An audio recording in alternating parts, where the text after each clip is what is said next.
Hey guys, today I'm not going to make a full how-to video on how to do this, but in the middle of steering rack. It's not the easiest on this 1999 ML320 or W163, whatever you want to call it. First step, you're going to have to undo the bolts that hold these plates and tension the torsion springs. You're going to count your turns. Make sure you get this right where it was when you started. Otherwise, you're going to have some issues with ride height. I just count my turns. I don't like to take them out, but can't really get around it on this job. So you do it both sides, passenger and driver's side. They're both in the middle. Then what you're going to do is unbolt the differential. So there's going to be the two bolts up in front. You can see them along the subframe there. One there, and one there. And there's also one in there, you see.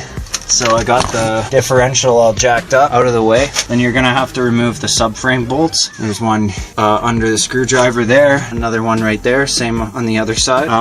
But I'm leaving this bolt in a little bit. You don't need as much space on this side, although this is the side that the rack comes out. It won't fit out the driver's side. Wiggle, wiggle, wiggle for 10 years and you'll get it. And then of course there's got to disconnect the steering shaft, which will be up in here.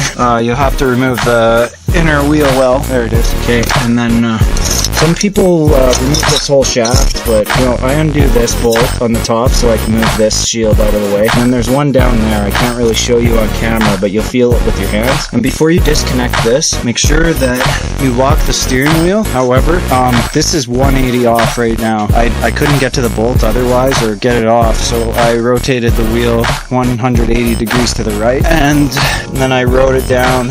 Okay, so then there's the two lines right here. There's size 15 and 17 for the pressure and return line, and then there's just the two bolts that hold the rack right there, these eyelets there. Apparently this is a 6-hour job on hoist, so maybe 8 hours, 9 hours.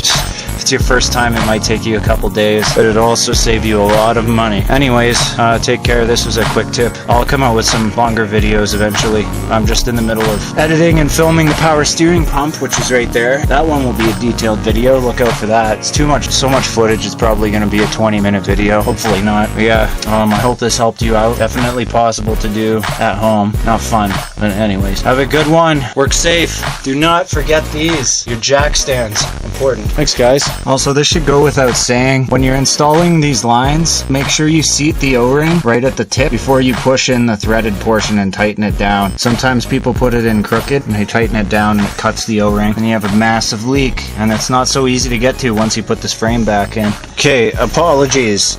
It is not a 15 mil for the top fitting on the rack. It is a 14. This concludes my message.